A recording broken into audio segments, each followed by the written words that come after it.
বন্ধুরা, রফিক নামে একজন লোক থাকত এক গ্রামে এবং সে ছিল অতিমাত্রায় অলস। সে শুধু সারাদিন কাঠের উপর শুয়ে বসে থাকত আর আকাশের দিকে তাকিয়ে সে স্বপ্ন দেখত কিভাবে পরিশ্রম না করে বড়লোক হওয়া যায়। এবং একদিন তাদের গ্রামে মেলা বসেছিল। মেলায় এক সাধু বাবা এসেছিলেন, যিনি অলস লোকদেরকে ওষুধ দিতেন। এবং রফিক খবর পেয়ে ছুটে গেল সাধুর কাছে, গিয়ে বলল, সাধু বাবা, আমার এমন কিছু দিন যাতে আমি কষ্ট না করে ধনী হতে পারি। এবং সাধু বাবা তাকে একটি কাজ দিল, প্রতিদিন সকালে একটি করে গাছ লাগাতে হবে। কিন্তু সে আজ না কাল করে করে একটা বছর পার করে ফেলল, সে একটি গাছও লাগায়নি।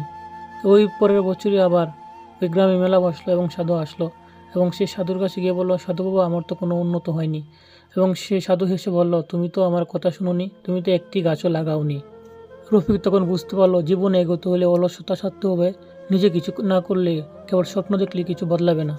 যদি আমার ভিডিওটা ভালো লেগে থাকে অবশ্যই আমার চ্যানেলটা সাবস্ক্রাইব করবেন এবং পাশে থাকবেন।